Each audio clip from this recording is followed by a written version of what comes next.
13 December 2025। আজকের দিনে কোন কোন চাকরির ক্ষেত্রে কোন কোন রাশির বন্ধুদের সর্বাধিক সুবিধা প্রাপ্তির সুযোগ থাকছে সে সম্পর্কে আলোচনা। আজকের দিনে মেষ রাশির বন্ধুদের মেকানিক্যাল এবং ইলেকট্রিক্যাল ইঞ্জিনিয়ারিং এর ক্ষেত্রটা অত্যন্ত ভালো হতে যাচ্ছে, প্রজেক্ট সফল হবে। এছাড়া ফায়ার সার্ভিস, সেনাবাহিনী এবং পুলিশি ক্ষেত্রটা ভালো হতেই যাচ্ছে, পদোন্নতি এবং প্রশংসা প্রাপ্তির সুযোগ থাকবে। ব্যাংক, ফাইন্যান্স এবং টিচিং ক্ষেত্র, লেকচারারের ক্ষেত্রে ভালো হতে যাচ্ছে না। বৃষরাশির বন্ধুদের ব্যাংক, ফাইন্যান্স এবং অ্যাকাউন্টিং ক্ষেত্র, হোটেল ম্যানেজমেন্ট, রেস্টুরেন্টের ক্ষেত্র ভালো হতে যাচ্ছে। বিউটি এবং ফ্যাশন ইন্ডাস্ট্রি ভালো হতে যাচ্ছে। আইটি, সফটওয়্যার এবং মার্কেটিং ও সেলসের ক্ষেত্রে খারাপ হতে পারে। মিথুন রাশির বন্ধুদের journalism, media, content writing, IT support, digital marketing এর ক্ষেত্রে ভালো হবে। টেলিকম এবং কল সেন্টার সংক্রান্ত কাজে ভালো ফল পাবেন। ট্রান্সপোর্ট, লজিস্টিক্স, হসপিটাল অ্যাডমিন এগুলো খারাপ যেতে পারে।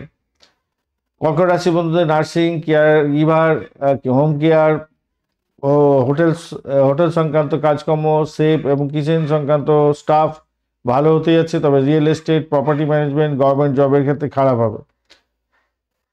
সিংহ রাশির বন্ধুদের গভর্নমেন্ট অফিসার, পলিটিক্যাল সেক্রেটারি ভালো পদ পেতে যাচ্ছেন। ইভেন্ট প্ল্যানার, পিআর যারা আছেন ভালো হতে যাচ্ছে, তবে ফাইন্যান্স, অডিট এবং টিচিং এর ক্ষেত্রে খারাপ হতে পারে। কন্যা রাশির বন্ধুদের doctor, pharmaceuticals, lab technician, accountant, tax consultant, auditor, data analytics, software tester, হস্তশিল্প ডিজাইনার, গ্রাফিক্সের ক্ষেত্রে ভালো হবে, কিন্তু ট্রাভেল এজেন্সি, ট্যুর গাইডের ক্ষেত্রে এবং সেলসের ক্ষেত্রে খারাপ হতে পারে। তুলা রাশির বন্ধুদের আইনজীবী, মিডিয়েটর, এইচআর এবং ফ্যাশন ডিজাইনার, স্টাইলিস্ট আপনাদের ক্ষেত্রে ভালো হবে। ফাইন্যান্স, টেক, স্টক ব্রোকার এবং গভর্নমেন্ট কন্ট্রাক্টরদের ক্ষেত্রে প্রবলেম আছে। বৃশ্চিক রাশি insurance agent, tricks analytic, policy বিক্রয় করেন এবং গোয়েন্দা সিকিউরিটি ক্ষেত্রটা অত্যন্ত ভালো হবে। ব্যাংক লোন নিতে যাবেন না, ব্যাংক লোনের ক্ষেত্রে সমস্যা এবং মার্কেটিং এক্সিকিউটিভের ক্ষেত্রে সমস্যা আছে।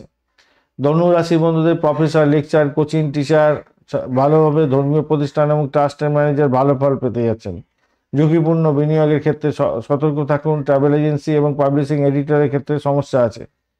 মকর রাশির ক্ষেত্রে সিভিল ইঞ্জিনিয়ার, আর্কিটেক্ট এবং accounting firm, CA, government officer, PWS, municipality এই সমস্ত ক্ষেত্রে ভালো হবে। কৃষি অফিসার এবং সেলসের ক্ষেত্রে সমস্যা আছে।